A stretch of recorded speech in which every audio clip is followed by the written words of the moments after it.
Dovolenkové obdobie je obdobím zvýšeného množstva vykrádania bytov, ktoré bývajú prázdne. Vtedy, keď si na dovolenke, sme hovorili už včera.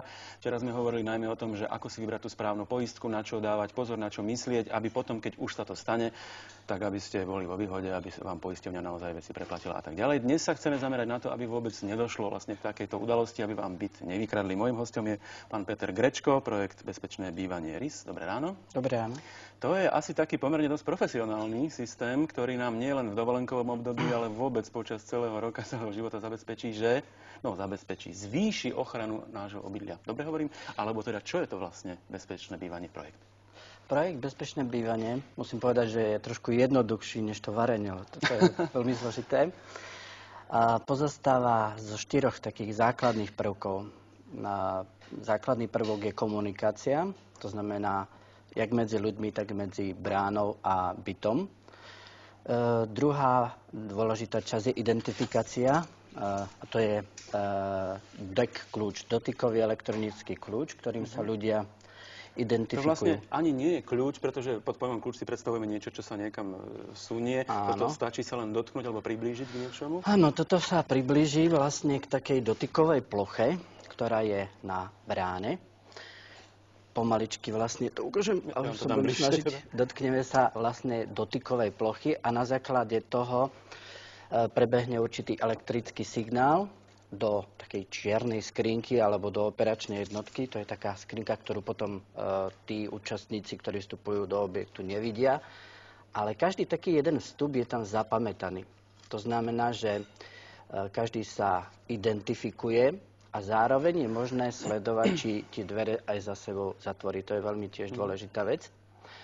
Tretia záležitosť sú dobré elektrické zámky. To je táto záležitosť. To sa dáva vlastne do dverí. Je to súčasťou dverí. Nedá sa to ukradnúť. Veľmi, veľmi ťažko sa to dá zničiť. Nemá to mechanické časti. No a úplná posledná vec je potom ešte, alebo je to systém monitorovania. To sú kamery a podobné záležitosti, ale to je naozaj 4. a dá sa povedať, nie až tak veľmi dôležitý prvok na tom prvom počiatku, ako sú tie 3 predchádzajúce. Ja chcem povedať, že hovoríme najmä teraz ani nie o nejakých individuálnych rodinných domoch, ale práve o domoch, v ktorých býva väčší počet obyvateľov. Klasické paneláky úplne bežné, napríklad v Petržalke sú tieto systémy v Bratislave aplikované. Tam je vlastne dôležitá tá identifikácia a tak ďalej. Ešte vám ukážem aj tento obrázok, na ktorom je vidno, že s týmto kľúčom sme povedali, že to sa dá napríklad aj výťah. Vlastne môže byť zablokovaný a odomýkaný len tým kľúčom. Čiže zase niekto cudzí sa tam... Áno. Je to dôležitá vec, hlavne v takých väčších domoch, kde frekvencia pohybu je mimoriadne vysoká a ľudia sa niektorí dokážu prešmyknúť ako do objektu cez hlavné dvere a potom môžu voľne pokračovať ďalej v objekte. Preto sa veľakrát, alebo teda častejšie sa už osadzujú tie technické prvky aj do výťahu, aby človek, ktorý vstúpi cez tú prvú zónu, prešmykne sa, nemohol odísť výťahom smerom hore. Toto je obrázok tých zón bezpečnostných, o ktorých hovoríte? To prvé, to vonkajšie, to je tá prvá bezpečnostná zóna. A to druhé sú vlastne zablokované výťahy, prípadne aj núdzové schodisko smerom do vrchu, samozrejme, smerom k bytom. Už sú s tým asi praktické skúsenosti, lebo už dlhšiu dobu som povedal, že je aplikovaný tento systém v mnohých domoch. V koľkých asi? V Bratislave, v Petržalke máme to najpresnejšie evidované. Tam je nejakých 280 domov. Po celom Slovensku samozrejme to nevieme presne identifikovať, ale určite to používa viac než 110 000 ľudí, tento dotykový elektronický kľúč a tie základné prvky bezpečnosti bývania. No asi sa teraz mnohí diváci, ktorí sa na nás pozerajú, si povedia, že áno, je to pekné, uznávame, že asi to zvyšuje bezpečnosť, ale že asi je to drahé, že možno vandalizmus, veď nedávno nám vymenili tam v paneláku dole len tie obyčajné zvončeky a už sú zase rozbité. Ako dlho nám toto vydrží? Čo vy na to? Myslím si, že tieto technické prvky a spolu s tým ľudským faktorom, lebo stále najdôležitejší je človek. To znamená, treba tam niekoho, kto sa o ten dom stará, kto vyhodnocuje ten systém. Myslím si, že nerastol by ten projekt Bezpečné bývanie RIS tak úspešne ďalej, pokiaľ by to nemalo svoju účinnosť. Účinnosť to určite má. Zničiť sa dá všetko, aj atomový bunker. To je jasné. A čo na to hovoria ľudia? Sú spokojnejší? Povedzme, znížila sa kriminalita v tých domoch, kde je aplikovaný? Určite áno. My v podstate pravidelne vyhodnocujeme aj našu prácu, že ako sú s tým ľudia spokojní, aj formou dotazníkov. Stretávame sa s nimi nielen pred projektom, pred uvedením projektu do realizácie, ale aj po. A môžeme povedať, že drvivá väčšina ľudí je spokojných a ten rozdiel sami tí obyvatelia cítia. Sú spokojnejší, sú bezpečnejší. My sa dnes budeme rozprávať ešte aj o ďalších systémoch. Nemyslím teraz technologických alebo technických, ale o ďalších projektoch, ako napríklad, že poznaj svojho policajta, alebo dom chránený. Ako to znie teraz? Dom pod zvýšenou ochranou Polície Slovenskej republiky. Slovenska, ktoré vychádzajú práve z tých vzťahov ľudských, o ktorých hovoríme a ktoré sú naozaj veľmi dôležité. Susedia musia byť vnímaví, musia si predsa len trošku rozumieť, musia sa vedieť trošku dohodnúť. Dobre hovorím? Áno, veľmi dobre. Myslím, že ľudský faktor, človek je veľmi, alebo najdôležitejší. No a pridáme potom ešte pár dobrých rád na to, ako si ten byt nie teda takýmito technickými pomockami, ale zabezpečiť jednoduchšími vecami, keď odchádzate na dovolenku, aby tá bezpečnosť bola zvýšená. A samozrejme, pán Grečko zostáva vám k dispozícii na našom telefónnom čísle. Ak mu zatelefonujete, tak vám určite rád poradí a odpovie na otázky, ktoré mu položíte. Tak, ďakujeme pekne zatiaľ. No a teraz sa poďme pozrieť na anketu, ktorú pripravila Zuzka Eliášová a pýta sa tam, ako sa zmenil váš život po zapojení sa do projektu Bezpečné bývanie, pretože o tom bude aj ďalej reč. Minimálne 2-3 krát do roka sme mali povylámané pivnice, bicykláreň, niekoľkokrát ukradnuté bicykle. Nehovorím o tom, že prespávali rôzne individuá vo vchodoch pod schodami. Odtedy, čo tu máme namontované, dá sa povedať, že radikálne sa zmenila situácia. Čistota a poriadok je naozaj na úrovni. Nezaznamenali sme za ten rok a pol žiadne lámanie. Než nám zaviedli tento dekľúče ako tento systém, tak sme mali problémy s vykradaním pivnice, s vykradaním bytov. Ľudia si samozrejme sťažovali, takže sme hľadali také riešenie, aby sa nám nikto teda cudzí nedostal do bytu. Máme to asi rok a pol. Bol relatívne pokoj. Teraz sa nám zase stalo pred 2 mesiacmi, že keďže máme kľúče, že nemôžu sa dostať zo spodu, tak nám cez strechu začali vykradať. 3-krát sa nám to pošťastilo vykradať pivnice. No ale spravili sme to, že sme si dali zavariť dvere a už sa teda nikto nedostane. Tento moderný spôsob zachytí všetko a je to zaznačené, nemôže to nikto odškrípiť, keby sa niečo stalo. My sa dnes celé ráno rozprávame o ochrane bytov pred vykrádačmi bytov. K pánovi Grečkovi, ktorý je tu za projekt Bezpečné bývanie, pribudol aj kapitán Jozef Uhrák, riaditeľ obvodného oddelenia Policajného zboru Petržalka Juh. Dobré ráno.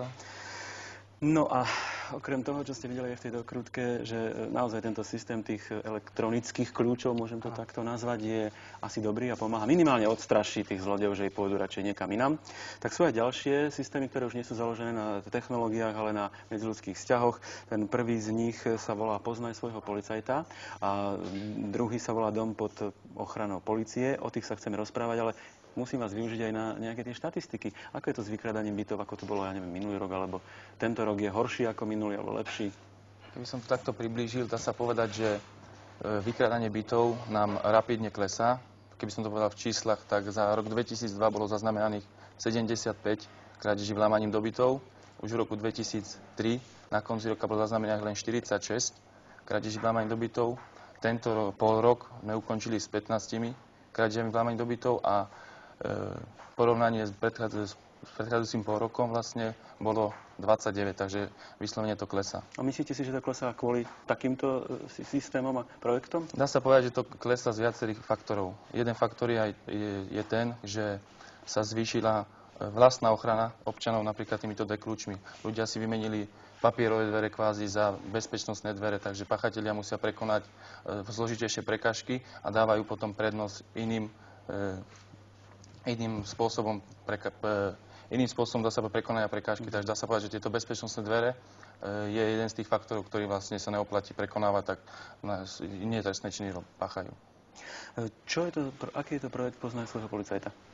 Projekt Poznaj svojho policajta je taký, že vlastne obvodné oddelenie má policajtov, ktorí kvázi takých uzemárov a títo policajti sú rozdelení do takých okrskov a každý tento policajt mu spadá určitá časť obvodu, treba z niekoľko ulic alebo nejaké námestie. Tu rozdelené to je tak, že tento policajt v tomto svojom obvode dokumentuje priestupky, dokumentuje tam trestné činy, vykonáva tam šetrenia, má zmapované všetky objekty, stretáva sa s občanmi z toho svojho územia, vlastne pozná tam tých ľudí. Čiže podstatné, že sa vlastne vytvoril vzťah medzi ľuďmi a tým policajtom, ktorý je tam stále ten istý a nemení sa úplne náhodne. Ľudia ho poznajú, ľudia vedia, na koho sa majú obrátiť, keď sa im niečo stane, sú všímavejší. Je ten vzťah asi lepší a to pomáha? Pomáha to, dá sa povedať trošku, akože tá fluktuácia policajtov v tej Bratislave je trošku taká, nie na také úrovni, ako by sme si to predstavili, že ten policajt tam je 5-10 rokov, trošku sa to mení, tak možno tam sú teraz nejaké také menšie problémy, ale dá sa povedať z časového hľadiska do budúcna, ako je to výborný projekt. Je to niečo také ako z filmov, možno poznáme zahraničných, kde, ja neviem, v Anglicku chodia tí policajti, tí pochôdzkári a naozaj poznajú sa všetci v tej ulici aj s ním a je to asi lepšie. No a ten druhý projekt, ktorý sa volá Dom pod ochranou polície? Funguje ako? Dom pod zvýšeným ochranou polície. Dá sa povedať, dohľadom polície. Zvýšeným dohľadom polície. Kto? Je to veľmi dobrá spolupráca s týmto projektom RIS Bezpečné bývanie, kde vlastne v Petržalke máme asi takých približne cirka 1000 brán v týchto petržalských domoch, z ktorých je 270 už zabezpečených týmto DEC kľúčom a títo občania v týchto bytoch tak už sprístupnili polícii cez tieto dekľúče cirka 150 bytov. Takže policajti, keď vykonávajú zákroky alebo vykonávajú rôzne šetrenia, tak môžu sa do tých 150 brán dostať bez toho, aby obťažovali nejakých druhých občanov. Napríklad, keď sa vykonávajú zákroky, že niekto niekoho napadol, manželku, aby nemusel policajt zvoniť na tom byte alebo susedovi, tak otvorí si dvere týmto dekľúčom a už vykoná kvázi zákrok už pri tých dverách a už nemusí zaťažovať druhých občanov. Ako k tomu vlastne došlo, kto vymyslel tieto projekty, alebo sú odkúkané zo zahraničia? Nie, myslím, že nie sú odkúkané od zahraničia. Ja by som k tej zníženej kriminalite alebo vykradaní bytov povedal, že dúfajme, že je to aj tým, že ľudia sú k sebe lepší, lebo hovorí sa, že jeden z najlepších prvkov zabezpečený je aj dobrý sused, ktorý upozorní na problémy. Kedy vznikla tá spolupráca medzi predsedami výboru samospráv tých domov a policajtami. Asi vtedy, keď prvýkrát niekto nahlásil, že niekto vykonáva domáce násilie, bohužiaľ, ako na svojej manželke, stala sa taká záležitosť. A bolo potrebné zavolať políciu. Anonymne niekto tú políciu zavolal a ten policajt sa nemohol dostať do objektu, lebo zvonil, ale ľudia sa bali identifikovať tým, že budú púšťať policajta pre toho násilníka, aby sa nestali potom vám to vlastne tak napadlo, že by sa to dalo takto využiť. Pomocou týchto DEC kľúčov alebo elektronických kľúčov ste vraj aj vypátrali niekedy niektorých páchateľov. No, mali sme také prípady zaznamenané. Napríklad jeden bol taký, že pani bola okradnutá na ulici, páchateľ jej strhol reťazku, lenže pani bola taká ducha prítomná a začala sa brániť a tomuto páchateľovi strhla ruksak. Páchateľ samozrejme utekol, pani došla nahlásiť na políciu, čo sa stalo, doniesla ruksak. My sme tam potom našli v tom ruksaku jeho kľúče. Bol tam aj tento jeden dekľúč, tak sme požiadali túto firmu RIS, že aby nám identifikovala vlastne tú osobu, kto má ten kľúč a s týmto spôsobom sa dopatrali páchateľ sa priznala. Skutok sa vlastne objasnil. Páchateľ bol potrestaný. V aute vypadli páchateľovi kľúče, ktorý vykrádal auto a zase tam mal takýto kľúč. No. Takže dá sa to všestranne asi naozaj využiť. Ako sú policajti spokojní s týmito projektami? Páči sa vám to, že ľudia viac spolupracujú? Aj to, že ľudia spolupracujú a stavujú sa také prípady, že ráno, keď napríklad sme predvádzali osoby, tak boli také prípady, sa nám vyskytli, že ráno prišli a potrebujeme sa do brány, mohli sme sa dostať, tak sme museli, dá sa povedať, zvoniť. Iným osobom sa do tej brány dostali a tým pádom, že teraz použijeme ten dekľúč, tak už nemusíme ráno budiť nejaké druhé osoby a ideme priamo k tej osobe, ktorú vlastne potrebuje súd alebo nejaký iný orgán. Dobre, zatiaľ ďakujem, zostanete sedieť. Tak čo hovoríte? Páči sa vám to? Je to dobrý systém? Takáto spolupráca ľudí a polície určite nikdy nie je na škodu a len pomocou nej sa asi dopracujeme k lepším výsledkom než doteraz. Chcem vám pripomenúť, že právame okrem iného, okrem exotických jedál, aj o tom, ako si zabezpečiť svoj byt tak, aby keď odídete na dovolenku a vrátite sa, nenašli ste ho vykradnutý. Samozrejme, všetky tie rady, ktoré dnes hovoríme, platia aj počas celého roka. Takže stále je tu s nami kapitán Jozef Uhrák, riaditeľ obvodného oddelenia policajného zboru Petržalka Juh. A je tu s nami aj Peter Grečko, ktorý je tu za projekt Bezpečné bývanie RIS. O tom sme hovorili, ako úžitočné a dobré sú tie elektronické kľúče, ktoré máte v ruke a ktoré pomáhajú znižovať zločinnosť, no trestnú činnosť, tak toto asi lepšie znie, ako nám aj potvrdil pán kapitán. Teraz by sme chceli, aby ste nám dali pár takých dobrých rád, ako si ten byt urobiť, zabezpečiť, keď idem na dovolenku, nemám samozrejme žiadne elektronické systémy, žiadny alarm, ale aby som tých zlodejov nelákal, alebo aby som ich odradil. Tak najzákladnejšie, čo môžu hneď títo pachatelia potenciálni vidieť, je schránka. Znamená to tak, že poprosiť nejakého suseda, aby tú schránku pravidelne vyberal, aby sa tam nehromadili tieto reklamné projekty týchto firiem. Alebo sa dá, pán Grečko mi hovoril, že dá sa to dokonca aj nejako na pošte oznámiť, že nechcem, aby ste mi teraz dodávali. Áno, aj dokonca myslím si aj zákon o neželanej reklame, kde sa to dá prísno ako poňať, ale teraz by som odporúčal ľuďom, aby si dočasne pred dovolenkou dali tam takú nálepku: neželám si žiadne reklamy do poštovej schránky. No len aby to zase nebolo pre zlodejov také, že aha, ten asi... Nedá sa na pošte oznámiť, že teraz mi nedodávajte 2 týždne poštu a nechávajte mi ju na pošte? Skôr niektoré veci sa to riešia tak, že tieto vchody si spravia takú schránku, jednu spoločnú veľkú ešte predtým, takže tieto reklamné materiály dávajú jeden do spoločne, dávajú tú do schránku, takže tam sa kvázi nedá zistiť, že či ten človek si tú schránku vyberá alebo nevyberá. Takže každopádne vyriešiť schránku, buď aby vám ju sused vyberal, alebo nejako. Čo ďalej? Stávajú sa potom prípady, že treba poprosiť aj susedov, že napríklad si ľudia stiahnu žalúzie a nechajú si žalúzie zatiahnuté treba týždeň, 2. Už aj to je signál, že v tom dome sa nehýbe, ten dom je stále takisto. Sú tam rovnako zatiahnuté záslony príklad. Takže aby tam bol nejaký pohyb toho suseda.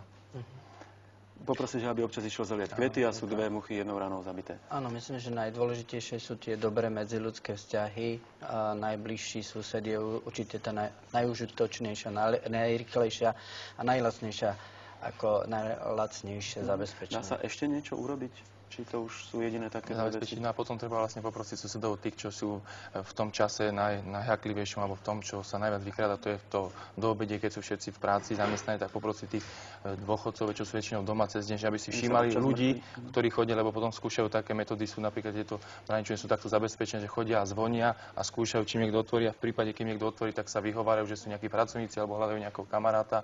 Takže potom oznamovať policii a my by sme tam išli, preverili jeho totožnosť, zistili čo, kto, odkiaľ je. Teoreticky by sa dalo ešte povedať taká malá finta, že časové spínače, ktoré napríklad dokážu zopnúť na krátku dobu nejaké to rádio, ktoré